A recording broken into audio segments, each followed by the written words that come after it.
Joining us today on the Everyman podcast is one of the most prolific producers in the metal and rock world, Jamie King. Jamie founded the Basement Recording in his home in 1996 in Winston-Salem, North Carolina. Over the last 20 plus years, Jamie has produced some of the most successful and critically acclaimed prog metal albums of all time. Many he has produced and engineered debuted in the Billboard Top 100 and Top 10 rock and metal charts.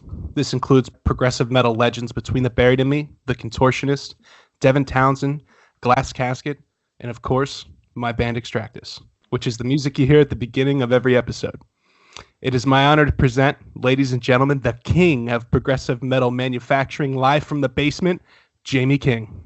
Yeah. Thanks for having me.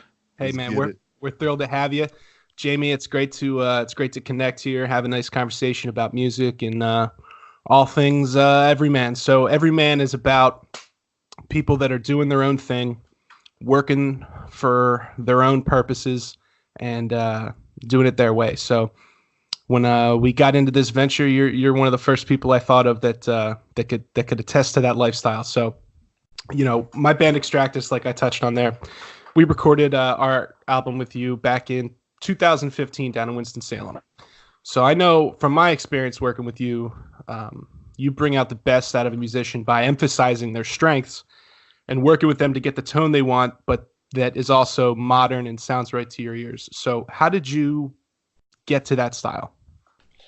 You mean just as far as like how you approach working with new people all the time?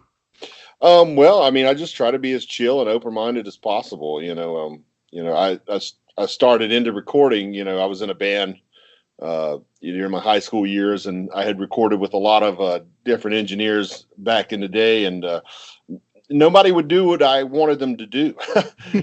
Like no matter how much we paid them, it's like, there you go. Like, hey, I want my kick drum to sound like this, and they're like, no, you don't want that. And it's like, yes, I do. I mean, I don't know if it was because I was a kid or. I think a lot of it had to do with age. Back then, most of the people who owned the studios were like older guys who were into like country or beach music or something like that. And, we were, I was into metal, my generation was into metal at the time. So it was like, we wanted to sound like Metallica or Pantera or something like that, and, the guys who could afford the studios at that time, they just weren't into that sound. They didn't understand. They didn't even know how to get the tones, or even if they did, they didn't want to get the tones. So, that's what actually made me decide to start recording. And I guess, I think, I carry that forward with me, to this day or whatever. It's like, I have a client comes in there, whoever's paying is the boss, so I try to, do what they want. And, and I think it's, also important to have your own sound also. I think that's something that's kind of gotten lost with all the more produced computer produced records these days. You can almost match up, you can have people's exact guitar tones and exact drum sounds and things with samples and guitar profilers and things like that. And in my day, every band, every artist had their own sound, and that was something that you would strive for, is to have your own sound, and even down to the tones, like the way the kick drum sounded and things like that. So, I think that's why, to this day, I think those two things are why I try to, let the client do what they want to do and try to help them capture their sound. I know you work with a lot of younger bands and people that are kind of up and coming. Do you think the generation coming kind of next and that's coming up now, do you think they're more towards that, give me this snare drum, give me that, as opposed to like, let me go in here and discover my own creation? Yeah, absolutely. I mean, obviously there's some great musicians out there. I think, a lot of the kids coming up, they're better players than ever, really, they can learn at younger ages on YouTube and whatnot. And, in terms of, performing, some of the players are really good, but it's just, there's I don't know. There just seems like this, probably for the past 10, 15 years, like, most of the bands, they come in, they want to sound like their favorite two bands, and, and that's, we were inspired, influenced, in my bands back in the day, but, it was just almost kind of a known thing. It's like, you want to find your own guitar sound, you want to find your own drum sound. And, but past 10 or 15 years, there doesn't seem to be an emphasis or a desire for that. They're actually upset sometimes if I can't get the exact sound that they're looking for. They're, even though their sound sounds great in my mind, in my opinion, they want a specific sound and it doesn't sound like that. And it's, so I think, in the long run, it's going to be to their detriment, if they sound exactly like someone else. It might get you some attention at first or whatever, but to be successful in music, you kind of have to be an exclusive product. You kind of have to be something that stands out, amongst the clutter. There's a lot of bands out there these days. So what are you listening for in that finished product of like something that stands out? Well, as far as the bands I record, generally I just let them do what they're going to do. If it's something I'm thinking is going to do something, it's usually, originality. It's like, hey, this band has a sound. I could pick them out. I've heard, every metal riff, every rock riff forward and backward and every drum beat and stuff. And, I get stoked on stuff. Somebody comes in, they're using some gear that I've never heard of, or they're getting a sound that I never heard of. They're playing a riff or a technique on guitar that I've never seen or heard of. The same thing with the drums, or they're putting it, they're doing all normal stuff, but they're doing it in a really definitive and unique way. I think that's what I get stoked on more than anything. And, the bands I think I've worked with that have become successful, namely Between the Buried and Me and Contortionist, and of course Extractus. And nice. Gotta plug it. Nice. You got to. I'm required, I think, by this contract. That's right. That you'll be seeing later. No, but I think that's one of the hallmarks. It's like why they've become successful is because if you hear 30 seconds of their material, who it is. Right. By the way, the vocals are one of the main things. It's really that can give a band a lot of identity, but it's the way they play their riffs, the drum beats, their the way they sound as a vocalist, or and just the way they structure their songs and things like that. It makes them an exclusive product. And if it's an exclusive product that people happen to like, then there's the recipe for success in my mind. And that, I think that goes across all genres. Hip hop right now is a really good example of how it's just all about freshness. You got to be doing something different, fresh. It doesn't even have to be good. Almost, it seems to me. It's right. Like. It just has to be different, or saying crazy stuff like that. And it's, people go, they love it, because it's fresh, it's new, it's different, and I think, I think that's a positive thing. There's some demographics, with country, I don't feel like they're not really pushing into new territory. They're just kind of like, hey, let's do the same thing we've been doing for 30 years and just, putting prettier people on stage performing this stuff. I don't know. There's a lot of that, like, rapper influenced country frontman thing I see. Oh yeah, I've seen some of that. Yeah. I've got a niece that's or a cousin rather that's into that stuff. The hick hop or whatever that. Yeah, I don't know quite what to call that, but as long as they're happy, right? That's kind of fresh, I guess. It's not my thing, but yeah, but at the end of the day, even with country artists, there are some standout artists, whether it be their voice, their personality, their image, or whatever. I think that it carries across all genres and all throughout history. There's some people who just stand out for some reason, and I think that's what I look for when I'm producing people. I'm like, hey, let's let you do what you do that stands out and that's different, and I encourage that. I encourage the experimentation. I was like, hey, let's use your good drums. Let's use your amps. Let's use your choice, not what I want you to sound like. It's not my sound. If I took my preferences and just applied them to everybody, like a lot of producers do, then, all the bands I would record would sound the same. And, eventually I'm doing them, ultimately I'm doing them a disservice by doing that, in my opinion, Absolutely.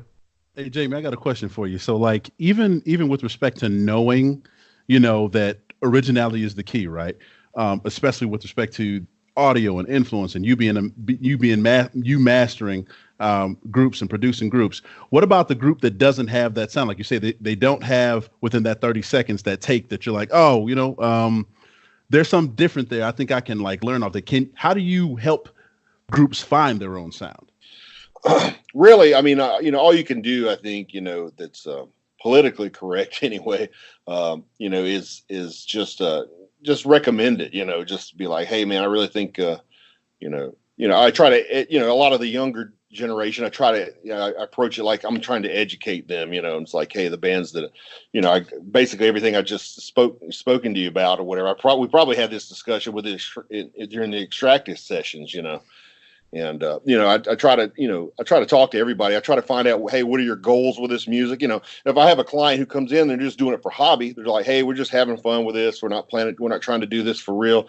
Then my approach and my views on the project are completely different. I'm just like, just do whatever you want to do. Have fun. If you want to sound like exactly like somebody else, then that's fine.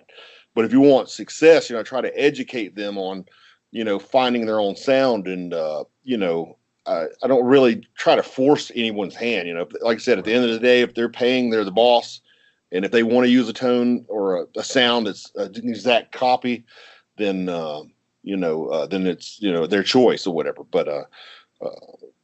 But yeah, I usually try to, when I'm, recording and mixing, I try to find those, like with a guitar solo, there's like, sometimes a lick might be technically right, but it still didn't have that magic. It still didn't have that hot fire. You know what I'm saying? You want something that you can feel or that just speaks, and, that's what I wait for, and some bands, Extractus, I remember, you guys track pretty quickly. I mean, everybody got good, solid, good feeling takes pretty quickly, but some bands, you have to let them jam on something for 45 minutes before, they'll get that magic take or whatever, that good dynamic, that good feel, so as a producer, I kind of just, I'm patient, I'm like, I always, I'm sure Extractus remembers this, but I would be, hey, one more time. And it's really not one more time. It's really, hey, do it over until it's right, Right. And a lot of times, I've had some clients be like, well, what was wrong with that one? And it's like, there's nothing wrong with it. I'm just searching for the one. Yeah. And I can remember, I could say that I found a whole new passive aggressive way to say, one more time, please. And then realizing later, I'm like, man, was I being a dick when I said please? Like, one more time, please. But it's like, but that's what you do. And I remember, again, I didn't call this session just to toot my horn, but I can recall, certain portions of the record, knowing what my intention was, and it was just not it. And it wasn't wrong, it wasn't bad, but it just wasn't the thing that you knew I was trying to achieve. So once that, when you go into that place and you have that mutual trust and you know that the person over there that's telling you one more time, they have your best interest. And Daryl, you can relate to that with football, right? Well, even with football, it's just that kind of coach/player balance. You know what I mean? Like there's the techniques that you try to teach guys on the field, and you can go and you can telegraph it, but then you get your ass blocked. You know what I mean? Whereas opposed to you say, hey, you know what? That move isn't for you. You're not a power guy. You're a bender edge guy coming off the edge. So try to use that as opposed to trying to go up in there and, be JJ Watt. You're not JJ Watt. This is not going to happen. So like that. Yeah, it's the exact same thing. Yeah. You're just, I guess I'm in the coach role, you know what I'm saying? I'm trying to, I've got my players here, I'm trying to, push them to get, to their strengths, Mm-hmm. I guess the only difference is, with, sports, obviously in football or whatever, you got a competition element. And, I try to steer clear of that, I try to not, I really feel like music's more of an art, not, more so than a competition. Mm-hmm. Obviously some of the progressive styles, some of the tech metal bands can be, kind of on the competitive edge. They're trying to outdo other players and things. And, but I think a lot of times with, with that's metal, almost like jazz though, Right. Yeah. There's this, there's an athleticism element to progressive music and metal and stuff like that. And, sometimes you got to push people. It's like, hey man, give me that one more time. Even though when they're, they're tired for that, with that blast beat or double bass or whatever it is, they've done it 100 times. Sometimes you just got to push them to get, to get it a little better, and, but sometimes, it's like, it was better actually before it was perfect, or before it was like pushed really hard, and sometimes, and always keep like the previous takes, just in case too, I think and there's a lot of psychology that goes in with it's involved with producing bands. I'd imagine just like a coach, it's just like, what do I have to tell this person, or how do I have to act to get the best out of them, and I've just over time I've learned some things to not say. Like I said, I've tried to keep everything positive, upbeat, light. Let's hang out, let's make music. If there's any, like a lot of artists come in and they're they're being negative towards one another, I try to diffuse that or send some people out of the room and things like that. I imagine that stuff goes on in sports. It's like, if you got tensions in the locker room, it's going to spill out into the field, sometimes in a negative way or whatever. And that stuff comes into play with recording too, and producing bands and stuff. There's psychology involved. So you don't necessarily have to have like that pulse on the music. You got to have like a pulse on people too. I do.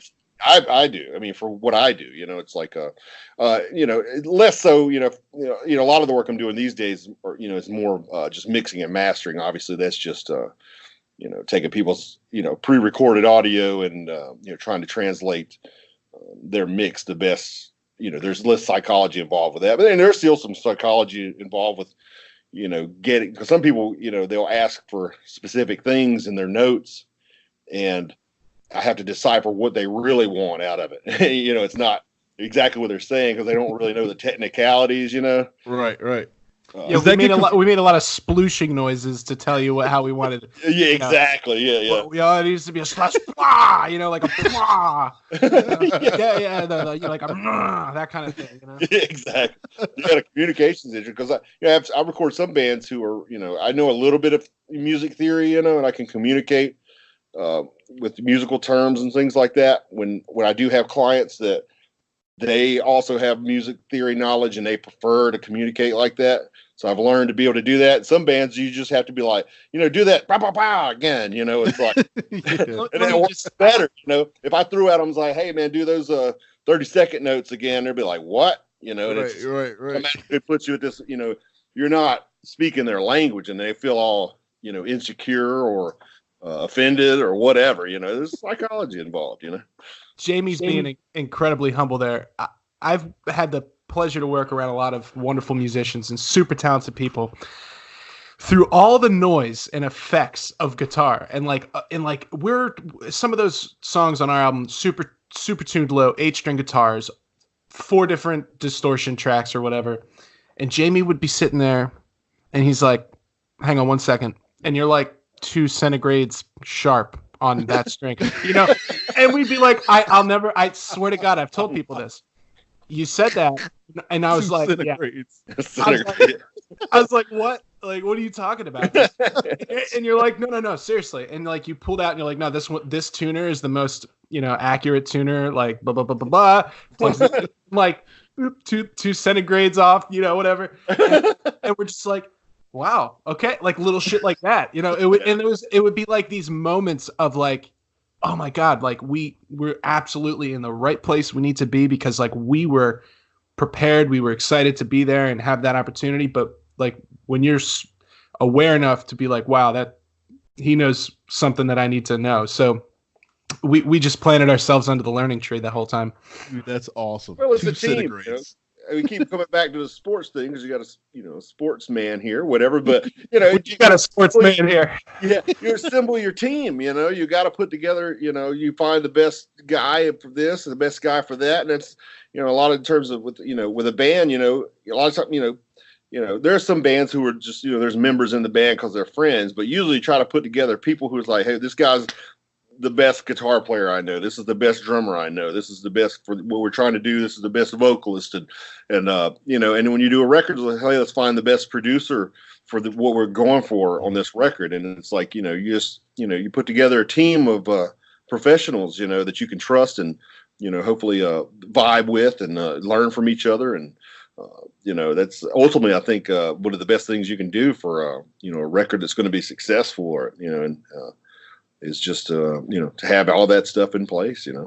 Do you ever like have a moment where you get a group or you're remastering a sound and when they're there, you're like, okay, well, I got my best guitarist, I got my best drummer, I got my best this and that, and you listen to it down, and you say, you know what? That guy's not for you. I'm just gonna be honest with you. That guy's not your guy. How do you deal with that? Like I don't, I can't. There's been some times, it's like where, there's just some people who shouldn't be in the band, and it's just like, it's tough or whatever because it's like you don't want to. Back in the day, in my younger years, I would try to help people. I would try to give them thought. Oh God, how did that go? Oh, dude, there were kids that were like F Jamie King, F Swift, the band I was in, because I would tell them, they would come in. I'm like, dude, you guys aren't ready to record yet. Drummers can't play 4/4 drum beats. It's like, dude, what are you doing here? But that same band, I was like, let's just reschedule 6 months later, see how it goes. And they were genuinely, I was literally trying to help them. I didn't want them to waste their money. At that time, and this is back when, early in my career, I didn't, know a lot of the computer production stuff. So I couldn't fix them. It's like whatever they played, what it was going to be back in the day. So I was going to help them. I was like, hey, go home, practice some more, come back 6 months, And they just took that as like a criticism, not constructive criticism, but just outright criticism. They were making posters, hang them up, around their hometown. And when my band went to play, people were like, what is all this about? It's like they were that serious about, some revenge. It was crazy. But yeah. Don't they know you're a pillar of that community, Jamie? Come on. No, man. Back then, I absolutely know, I didn't, nowadays I can tell some people some crazy stuff and they'll give me some, they'll be like, well, he's old. He's been doing this for a long time. So, they think maybe I know now. Back then they were like, dude, you're my age. It's like, right. You trying to tell me I don't know what I'm doing, So they knew you at the Walmart, man, because we stuck out like a goddamn sore thumb down there. And we're bouncing around with all these goofy long-haired people. Oh, gotcha. Out on Christmas in Walmart, and they're like, "Hey, what do you guys do?" And also, we didn't, we sound like a bunch of Yankees. Yeah. And they're like, "What are you guys doing down here?" And we're like, "Oh, we're making a record." They're like, "Oh, over there with that Jamie." I'm like, "Yeah, that's the guy." With that's Jamie. The guy. Yeah, nice. That's the king. Well, born and bred, Winston-Salem, North Carolina. So there you go. But yeah, I used to, like I said, my band was, we were never popular or known anywhere else other than here. But I think because of that, and, obviously Between the Buried and Me is the biggest band I've recorded, and they're all Winston-Salem, or at least North Carolina native. So it's, people know them and they know my old band and, around here. So, but yeah, I wouldn't get that anywhere else. Trust me. hey, Jamie, you touched on those computer applications and the programs. Like, how has that like influenced basically just production in general for you since 1996 in the basement? You know what I mean? The basement recording. Yeah, and it's revolutionized it. Like because I started with which was digital. There were digital tape recorders, the old ADATs. I don't know if you guys are familiar with those things, but oh yeah, 4 tracks. Yeah, I had an 8-track. That's like I first started recording a little 8-track. Yeah. So yeah, it's like I had I started off with those and a mixing board and a rack of compressors and junk like that. So it was like you were limited on what you could do. Like you said, at that time, probably up until about 98. Even my first band's record and Between the Buried and Me's first band's their first record. It was just it was what you play is what you get. I could add some highs and lows. I could compress it a little bit, but there was a little echo on there. Yeah, exactly. Yeah, I mean, we mixed on the board. Hey, you push this button up when this solo comes in. You push it up, and then I'll turn this knob. That's kind of how we did my band's first record and Between the Buried and Me's first record. And they don't sound great, because of that. But it's like, when I first got into Pro Tools, I guess it was like 98, 99.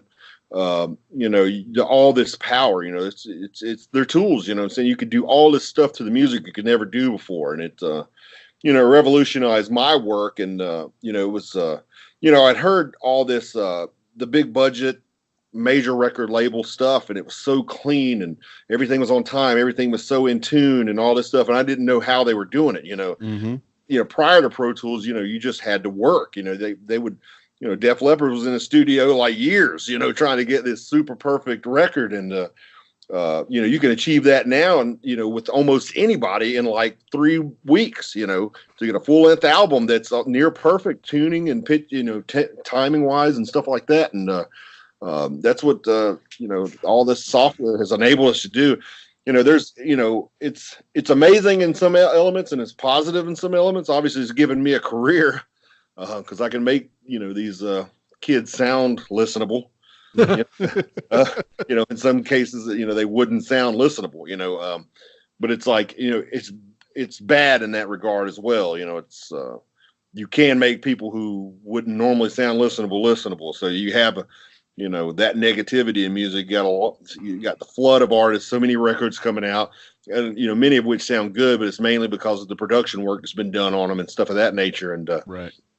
It's lessened the value of music. It's hard to make money doing music anymore, and that's partly part of the problem. You go see a band live, and you don't know if you hear a record. It's for me personally, it's hard for me to get stoked on a lot of modern prog and metal records because you don't know if it's real or not. Right. Some people can produce and edit deceptively and make it sound like it was actual performance, and it really was just a bunch of computer stuff, and you don't know until you go see them live, so it's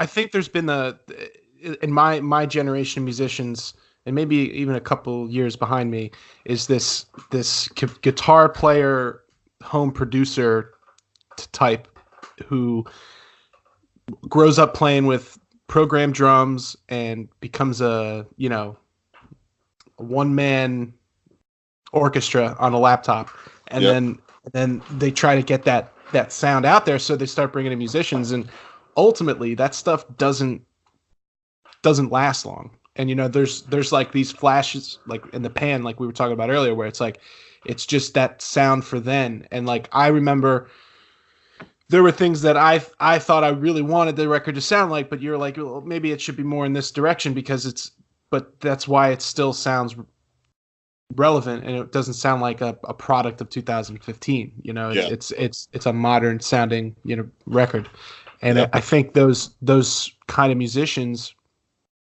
just they don't have the band mentality of like, okay, I'm going to make a band, we're going to record a record, we're going to do this, we're going to like their intentions are different because of like things like social media and like wanting to be just like, I want to be a dude and like have pictures taken of me and like get free shit. Like that's kind of what people want to do, as opposed to like, no, dude, you got to go, drive 1,000 miles over Christmas, and stay in extended suites. And you know what I mean? Like, yeah, man. You gotta pay your dues, Right, you gotta pay your dues. A vetting system, the money, to have a chance back in the day was you got to get signed by a label. There was no other way to get your music out. Now a lot of people, you put your own stuff out, which is great in some aspects, but back then, like you never saw the light of day. If you weren't up. If your music wasn't up to par, if your performance wasn't up to par, and things like that, the labels only invested their money into the best, Mm-hmm. And so it kind of there was less clutter because of it, and the quality of the stuff that existed was actually better because the labels would put, back in the day, you had vinyl and cassette, you could only put like 8 songs on there, so they wanted 8 bangers. You know what I'm saying? Nowadays they want 70 minutes worth of music and 15 tracks and all this stuff, as opposed to having 8 bangers. You got to put all your time and money into writing and recording and doing production for all these tracks and stuff. So there's a lot of things that just have gone negative. And like I said, that's the new generation. And I think there's always been those people who just want to do it for the fame and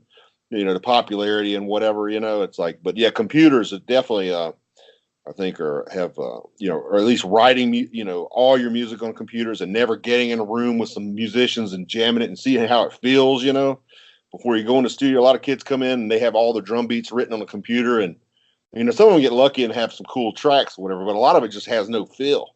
Mm-hmm. Even on, with Guitar Pro, it sounds cool or whatever, but then when you actually play it, it's like the tempos aren't right, just it doesn't have that kick ass quality, that the older stuff, they used to jam in a room, write the riffs. Only the good stuff would stick. They wouldn't, with a computer or whatever, you could type it all in and it'll remember it for you. Back in the day, it's like you had to remember it, and only the best stuff you could remember, like guitar riffs and drum parts and stuff like that. So it's like, I think, like by default, because of the computer wasn't there, it's like it seemed like stuff was just better. Like, the only stuff that was good would stick around. And nowadays, like, I swear, I think bands are, a lot of people are like, they compare the old school metal to the new metal bands. It's like the new metal bands might, the modern metal bands, the players actually might be better, but the riffs aren't as good just because right. it seems like they just come to the table like, hey, I got a riff, and they're like, all right, let's use it. It's like back in the day, back in the day it was like, dude, is that even a good riff? It's not even good. It's like, why you, they put the, drum beat, and they just put whatever drum beat. To me, I feel like, my bands and generations before me, it's like there's a lot of deep thought that went into that. Like, what is the best drum beat for this riff or song? What's the best structure? And people, it's like just kids are stringing riffs together and just, I don't know. And like I said, but, having said that, there are some standouts here and there that, they're great and they're cutting through the clutter as we speak. And they're going to be the next generation's, Led Zeppelin or whatever, and, a lot of this is, I'm 40 some years old now. So it's kind of like, I feel like I'm my dad's like, oh, this new stuff sucks. It's like, right. I think that's every generation. Yeah, everybody looks back. Like new stuff coming up, it's like, and I get, maybe I'm that dad or whatever now, it's like, but I don't know. I mean, there is some different part. On the positive side, I've seen there's kind of a trend. It seems like people are recognizing these issues that I've been talking about, and they're making conscious efforts to do more natural. They're using real drums now. They're less and less people are interested in programming all the drums out, and then they're more interested in like, hey, let's get performance guitar takes. Let's not record this quarter speed slowed down and all this screwy mess. It's like, the stuff I've been refusing to do politely for the past, decade have finally come back around. And like now people, it seems like en masse are wanting to do what things how I've been doing it this whole time and keep it real, Well, when you take a look, take a step back and look at the landscape right now, the Contortionist is a perfect example of a band that matured before everybody's eyes almost it seemingly overnight and became like the elder, like the mature statesman of like progressive music all of a sudden, like almost like they're thrown in the mix when you're talking about like Between the Buried and Me, because like when I first started getting into that kind of music, it was Dream Theater was still the big thing, and then it wasn't really sure, and then Between the Buried and Me has taken that mantle, and like I said, Contortionist, but it doesn't just like they all made efforts to change direction and also record a certain way. Like songwriting and structure and composition, all that stuff that gets lost when you're just writing, like I said, for social media like, oh, well, what's going to look the sickest on my Instagram? Like what riff can I do that's like a 20, like I know people personally that like, that's what they're thinking about, and it's just that's not the artistry. That's not the calling, in my opinion, of being a songwriter. You said it exactly. Artistry, there's an element of artistry that some people have and some people just don't get it. It's like some people aren't in it for the artistry. They're not trying to express anything. They're just trying to be like, hey, girl, look at me. And it's like, and it's misplaced, misplaced in my, from my experience, like, girls don't care who plays the guitar anymore. Like if you can sweep or not, or it's like, it's that kind of thing and whatever. But yeah, like I said, I mean, there's, I think like with the Contortionists and, like you said, I mean, it's like they definitely, and it was almost unspoken when they came in, but I think that when they came to me, they were just kind of like, they knew that I did real drums and real guitars and stuff like that. And they had done the more programmed stuff in previous efforts. And they just, I think, from they were fans of Between the Buried and Me, going on tour Between the Buried and Me and seeing their success. And that'll change your perspective on music real fucking quick. Yeah. When you get around people who can actually play and like, oh, this is how it's really should be done, because there, a lot of bands, you had, Animals as Leaders, which are amazing, and, Periphery, but those bands, earlier on, they had programmed drums and stuff, right. And they were, and Periphery is a great example of what I was talking about earlier, where a producer kind of turns it into a band, and yeah, it takes time to be, I mean, you look at where they are now, what their songs sound like now versus that first I mean, it's totally different, but it doesn't just happen. And everybody wants it to just happen for you in music. And like, especially, it's like everybody wants to be the guy. Like, you know, I look up to Blake a ton. Blake Richardson, the drummer of Between the Buried and Me. You know, he's a guy that's at the top of his field. But, you know, you have to not be competitive, because I know that it's a journey, and he didn't just get there. No, yeah. Work, man. It's all about work, baby. Yeah. So what bands are you listening to now that you're enjoying? Anything cool? Man, like I said, I've been just basically the bands that I've been working on is all I've been listening to. But yeah, it's I don't know, man. I'm just trying to think. I mean, obviously, I just checked the new Dream Theater album out, you know, and it's what'd you think of that? It's great. Yeah, I love the production. Like I listened to your your John Petrucci interview or whatever, and yeah, the drums finally sound right on that. Right? Yeah, they sound great. The last couple albums have been like, okay, now what are you doing with drums? If you want to sound like crap, just come to me. I'll hook you up.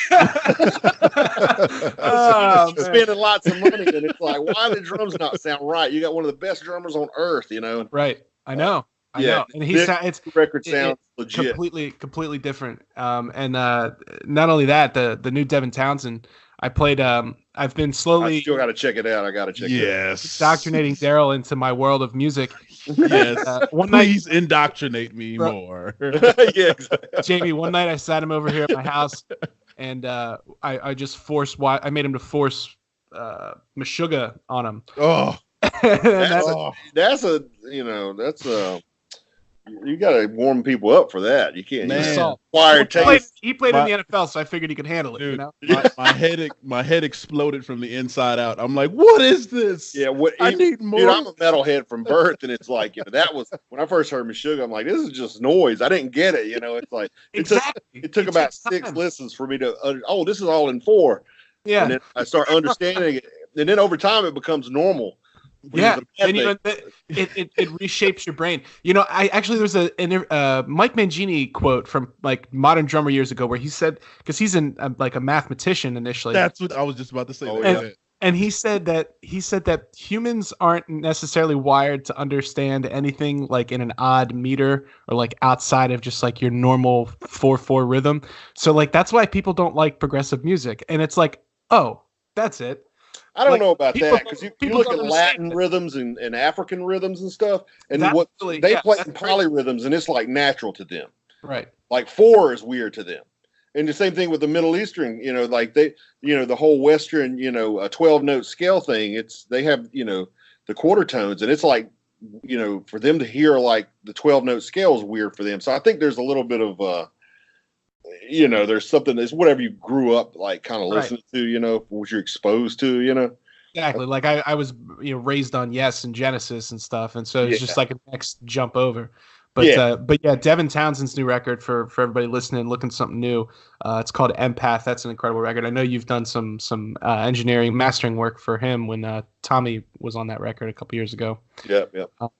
Just totally insane. Yeah, he's a master. I wanted to touch on a couple things here before we wrap up. Between the Buried and Me, we've been talking about them a lot. So they're from your hometown.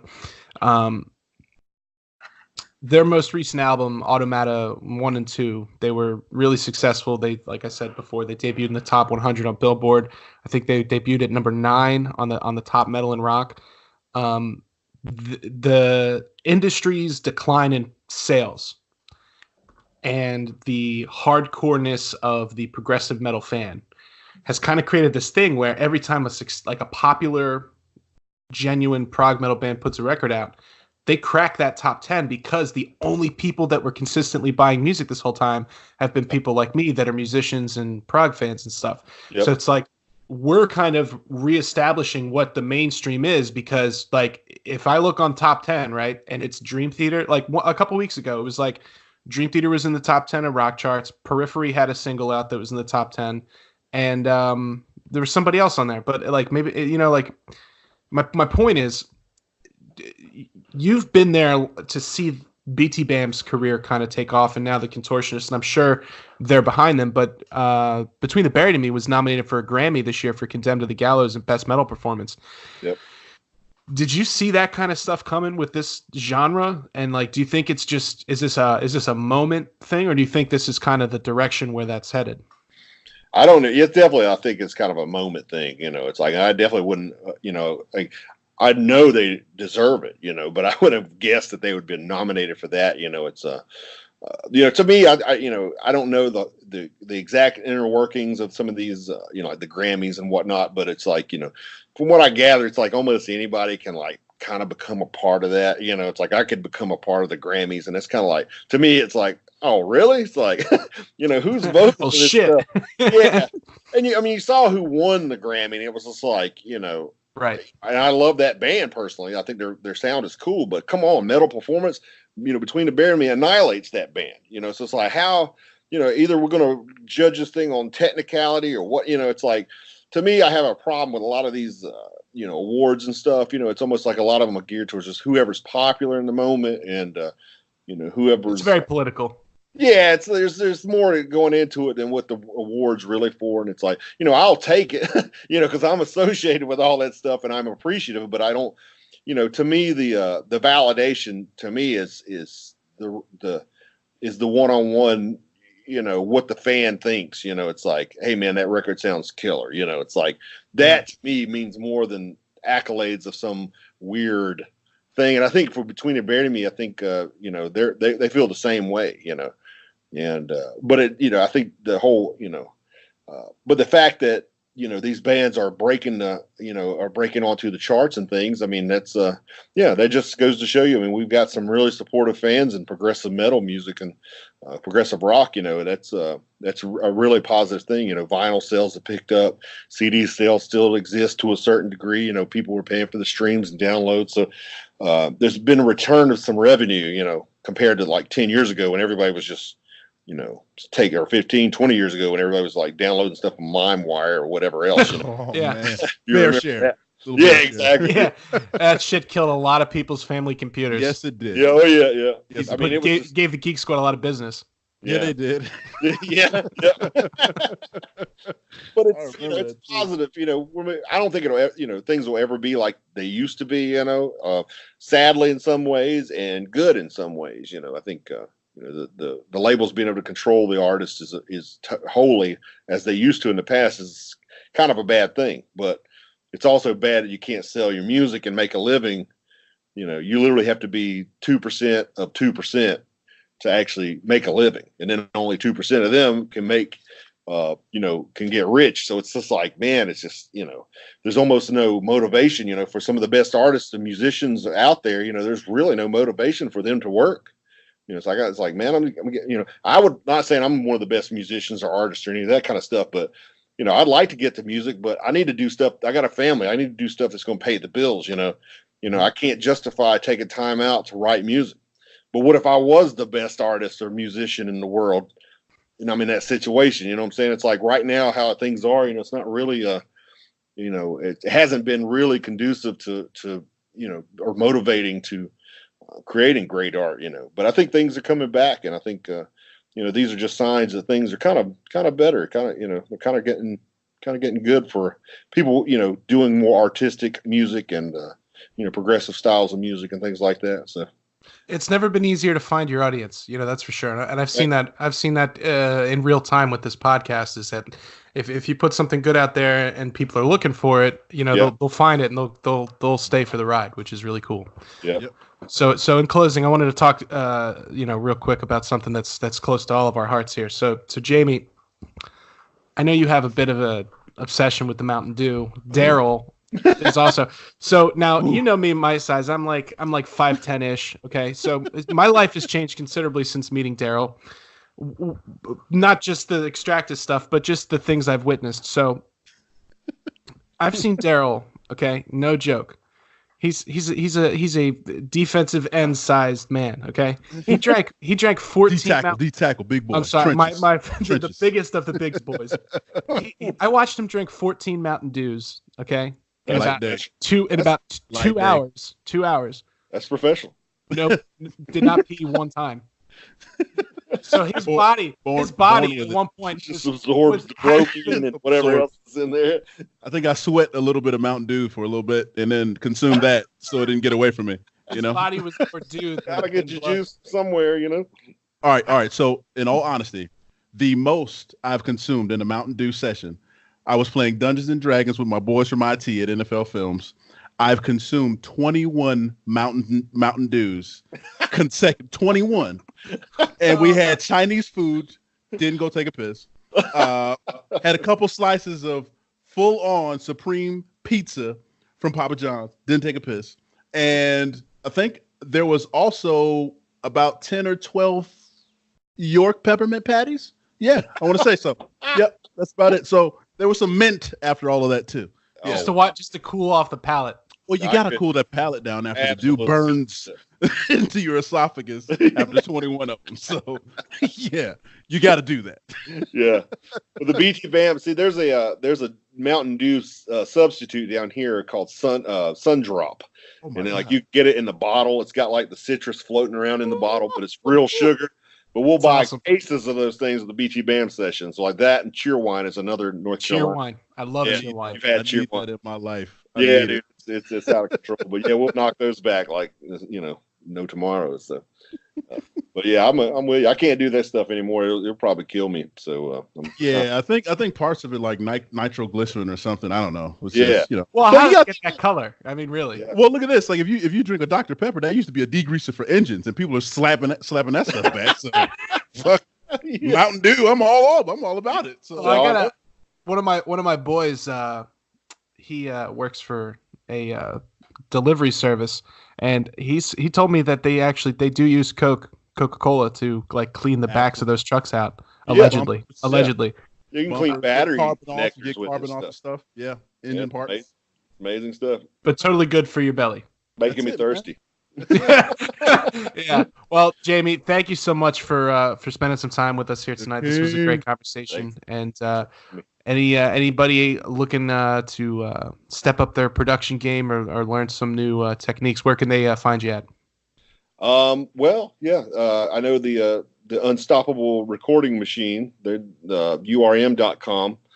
They have some of my classes. I know Creative Life still has some of my classes. I have some of my Kemper Tone Pack. It's on tonecrate.com. And obviously my website right now is thebasementrecordingnc.com.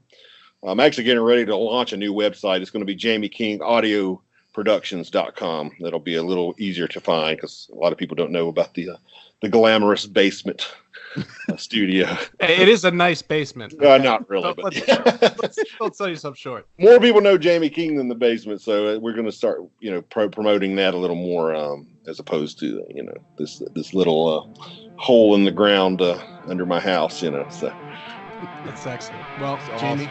Absolutely. Yep, thanks, man. Thank you.